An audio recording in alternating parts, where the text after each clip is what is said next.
So if you look at this diagram, the top represents the start of the 70th week. And since the 7 bowls will be poured in the latter 3.5 years of the final 1 week, the timeline looks like this. At the beginning of the week, the Antichrist confirms a 7-year covenant. The Antichrist covenant is most likely a covenant related to Israel. And judging from the current events and recent news, the covenant with Israel will probably include the people of Palestine. Many people speculate that there will be a sort of a peace treaty between Israel and Palestine. But, as the Bible says, that he will confirm the covenant with many, we can conjecture that the treaty will not only involve Palestine, but also many nations. So, it will be apparent when the Antichrist confirms the covenant with many for 7 years. It will mark the beginning of the 7-year period. And according to Daniel chapter 9, the sacrifice and the oblation will cease in the middle of the week. So at 3.5 years into the 7-year treaty, it will mark the end of the first half of the 7-year period and beginning of the latter half, the remaining 3.5 years. Right after the first 3.5 years pass, the Antichrist will stop the sacrifice and the oblation and call himself God, and he will put the image of the beast in the temple.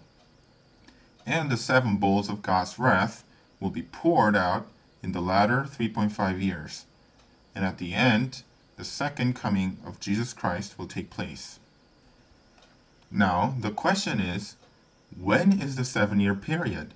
If you read Revelation chapter 11, it says, "And there was given me a reed like unto a rod, and the angel stood, saying, Rise, and measure the temple of God, and the altar, and them that worship therein. But the court which is without the temple leave out, and measure it not.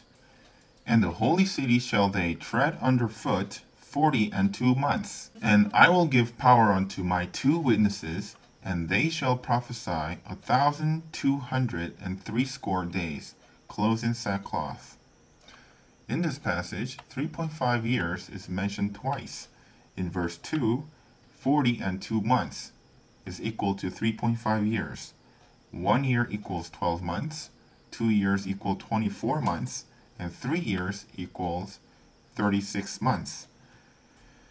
If you add 6 months to 36 months, it equals 42 months. In verse 3, 1,260 days also equals 3.5 years. According to the biblical calendar, a year consists of 360 days. So, 1,260 days equals 3.5 years. In verse 2, the 42 months is when the Gentiles tread the Jerusalem temple underfoot, for it is talking about the latter 3.5 years. This is in the latter half of the 7-year period when serious persecution and great plagues will take place.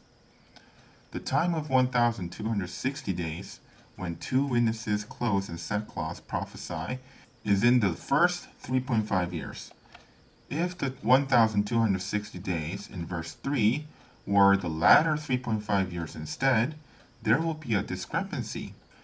In Revelation chapter 11, where this passage appears, the 2 witnesses prophesy for 1,260 days, and then the Antichrist comes and kills the 2 witnesses. 3.5 days after the 2 witnesses are killed, they come back to life by the breath of life from God and ascends up to heaven in a cloud. After their ascension up to heaven, the Antichrist starts to cause all people to receive the mark with the number of the beast, as described in Revelation chapter 13.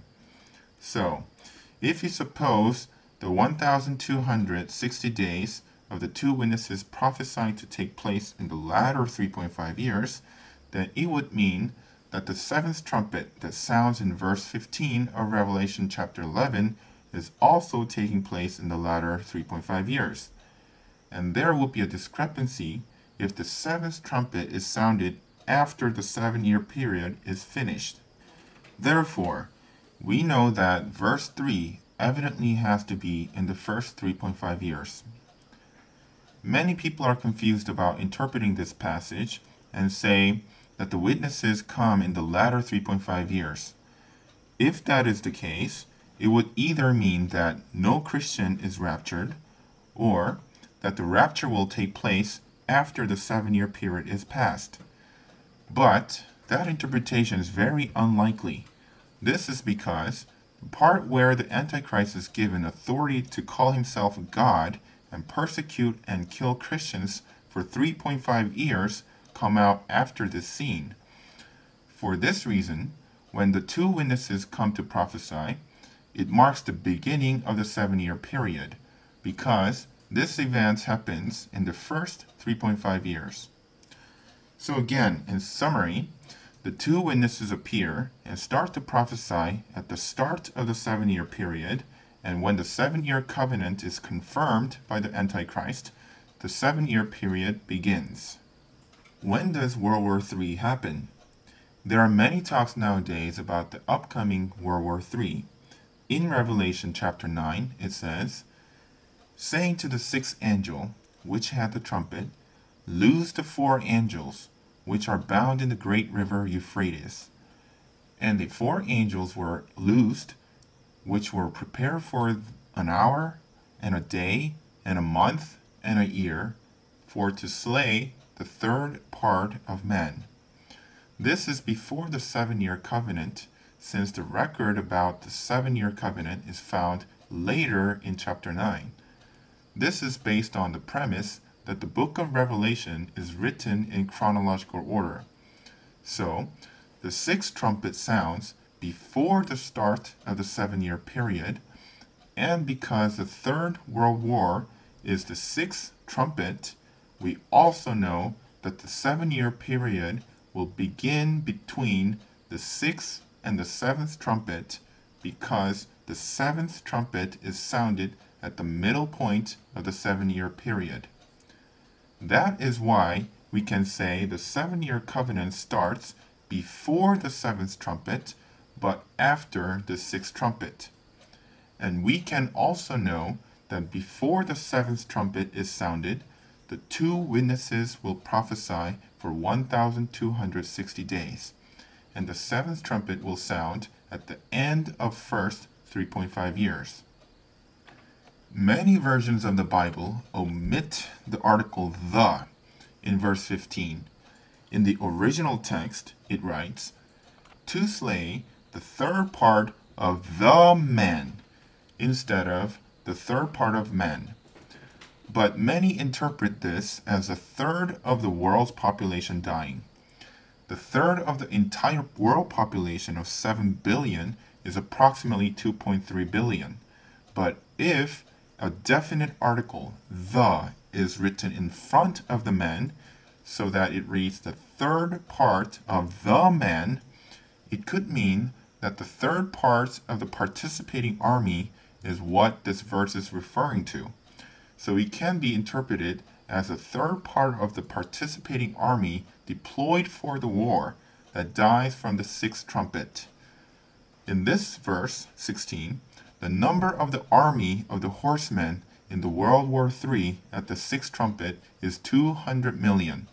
So the number of the people who die from the 6th trumpet may be 1/3 of 200 million, which is about 6.66 million. So if about 6 million people die from a war, the war could fulfill the 6th trumpet. So let's reestablish the timeline. The World War III occurs before the 7-year covenant. Then the 7-year covenant is confirmed, and the two witnesses arise, and so the 7-year period begins. And after the 7th trumpet is sounded, halfway into the 7-year period, the abomination of desolation will stand in the holy place. And 3.5 years afterwards, the second coming of Jesus Christ to earth will happen at the end of the 7-year period. Now, we may question when the 3rd Jerusalem temple will be built. If we go to Daniel, it reads, chapter 8, Then I heard one saint speaking, and another saint said unto the certain saint, which spoke, "How long shall be the vision concerning the daily sacrifice and the transgression of desolation, to give both the sanctuary and the host to be trodden under foot?" And he said unto me, "Unto 2,300 days, then shall the sanctuary be cleansed. And from the time that the daily sacrifice shall be taken away, the abomination that makes desolation set up, there shall be 1,290 days." The verses above are from Daniel 8, and the verse below from chapter 12. If you examine this passage closely, when will the daily sacrifice cease? It's at 3.5 year, the middle of the 7-year period, and it says, "From that time there shall be 1,290 days." And in verse 14, it says the sanctuary will be cleansed after 2,300 days. Therefore, we can calculate when this daily sacrifice will begin. From 3.5 years, when the latter half of the 7-year period begins, we add 1,290 days, then again subtract 2,300 days from there. In other words, the first daily sacrifice will be made on the 251st day, that's about 9 months after the 7-year period has begun. In a diagram, the timeline looks like this. After 1,290 days, from when the abomination of desolation stands in the holy place, the sanctuary will be cleansed. However, we know that the latter 3.5 years only amount to 1,260 days in all. So this leaves us about 30 days from day 1,260 till day 1,290. And that is when the sanctuary will be cleansed. And the time when the first daily sacrifice will be made can be traced back by counting 2,300 days from the cleansing day of the sanctuary. If you subtract 2,300 days from this latter 1,290th day, it takes us to about 9 months into the 7-year period, and that is when the first daily sacrifice in the temple will begin. So, according to the calculation, and if we are to assume that the daily sacrifice will resume as soon as the temple is finished building, the temple will probably be built within about 8 or 9 months after the 7-year covenant is confirmed. In the old days, the New Testament records that the Jerusalem temple was built for 46 years, but the modern-day Jews testify that all the building materials, tools, finance, and Levite priests are already prepared to restore Jerusalem temple in 8 to 11 months' time and to resume sacrifice. With modern-day technology, the temple construction in such period of time is possible. Everything that will go into building of the temple is already prepared, even the tools used for the various offerings and even the cornerstone. We'll provide a link to a video for you to watch later about the temple construction.